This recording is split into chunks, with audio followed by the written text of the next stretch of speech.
น้ำเย็นตอนนี้กำลังจะพากันไปลงลิ้นน้ำเนาะตอนนี้อยู่ที่บูรกูลหนึ่งซึ่งว่ามาครั้งนี้เป็นครั้งที่3แล้วมาเนี่ยมากับไอ้บาวเพื่อนเนาะพาเพื่อนมาเที่ยวมาลิ้นมาเนี่ยเพื่อนอยากมาลิ้นมาสันเลี้ยวซ้ายซื้อปีก่อนบนนี้จะเป็นบอลซื้อปีนะผู้หนึ่ง3,000 กีบนะผู้หนึ่งโอเคซื้อปีแล้วตอนนี้ผู้หนึ่ง3,000 กีบไปให้เสียเพื่อนเป็นคนจัดการให้เนาะมื้อนี้เพื่อนเป็นสปอนเซอร์ให้เลยมันเป็นสปอนเซอร์ให้ได้มื้อนี้ผู้ใหญ่ใจดีมาจากอันนี้ยังวะ ผู้ใหญ่ใจดีเบิ่งเพิ่นใส่สุดเซฟตี้อย่างดีเพิ่นลอยน้ำบ่เป็นนะมื้อนี้ ยักลีน้ำแต่ว่าลอยน้ำบ่เป็นเอาลงก้อนจ้ะนะ ลงก้อนแม่เจ้าลงก้อนแม่เอ้ยเนาะค่อยเห็นมาเจ้าฟู่ค่อยจึงลงเรายักลีน้ำแต่เราลอยน้ำบ่เป็นนะ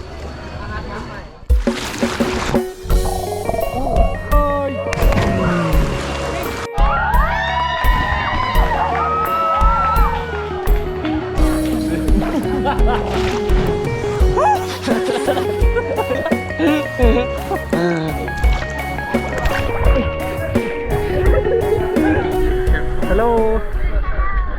How are you? I'm too. How are you? Where you from? Where you from? มาแต่ที่ใดคนลาวปะโอ้เก่งภาษาอังกฤษเนาะจักปีละ9 ปีป่าเลยเห็นอยู่ใส่ตอนนี้อยู่เวียงเตมาลิ้นน้ำผู้ใดลิ้นกับแม่เอาโอ้ลอยน้ำเป็นปะเป็นยูหัวมันเล่นเก่งเนาะ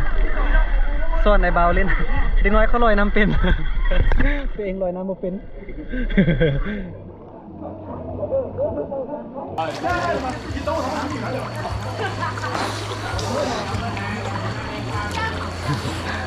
แม่โอ้ยมาต้องพีเตรียมตัวโอ้ปาเตรียมตัวโอ้ปา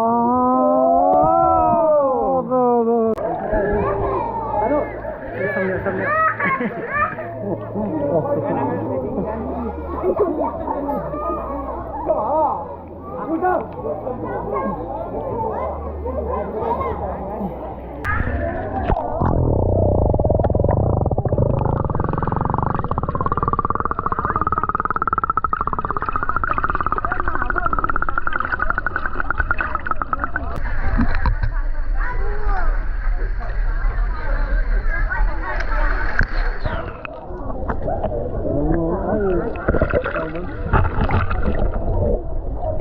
ยานเลย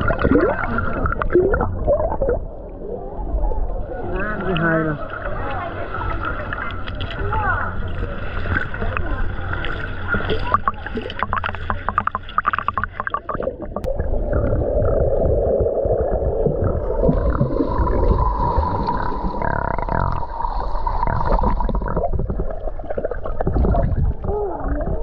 ยังไม่ได้ปะ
กี้เบาลังลงไปเก็บภาพ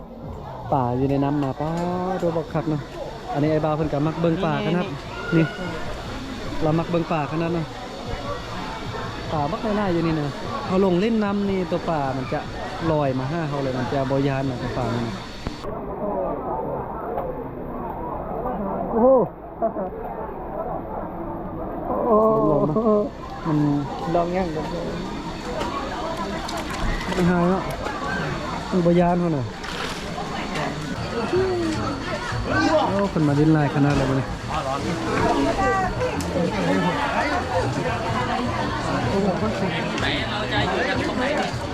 ข้างในไปข้างในก่อน เขาลิ้นหุ้น เอานะตอนนี้เบาลังกับอันนี่เนาะลืมแนะนำซื้อแล้วนี่จะซื้อขุนคำขุน โอ้กำลังกลับแล้วแต่ว่าเห็นนักท่องเที่ยวมาเที่ยววากไล่ๆเบิ่งเนาะเต็มเลยนักท่องเที่ยวมาเที่ยวไล่ขนาดมานี่นะ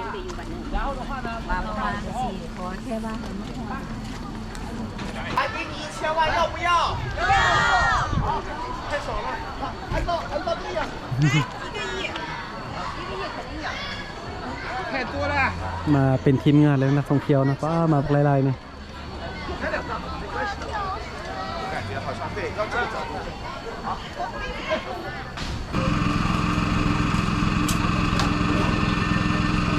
เดี๋ยวก่อนจะกลับบ้านมาแวะซื้อน้ำอ้อยเย็นๆกินกันนะมาซื้อซอยผู้สาวบนในใจในผู้สาวหรือบ่ตอนนี้ เอาพวกแล้วที่ยังไงเอาแล้วเนาะหนึ่งวันผู้สาวแต่งงานแล้วเนาะเดี๋ยวก่อนจะกลับบ้านมาซื้อน้ำอ้อยหน่อยหนึงกันอากาศร้อนๆแต่มีนี่กินน้ำอ้อยเย็นๆให้มันชื่นใจกันนะซื้อซองจอกเลยจอกหนึงกับ20,000กีบนะน้ำอ้อยสดๆแบบนี้เลยจอกหนึงมี3,000กีบซื้ออยู่บริเวณทางเข้านะสถานที่ท่องเที่ยวนี่นะเที่ยวบอลจอดรถนี่นะ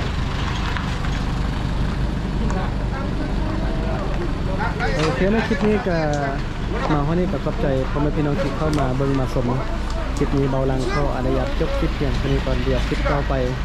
เบาลังจะไปถ่ายคลิปอยู่ไส้กามีแต่ฝากติดตามต่อไปนะส่วนคลิปนี้เบาลังก็จบคลิปเพียงเท่านี้กันเจอกันในคลิปต่อไปเด้อ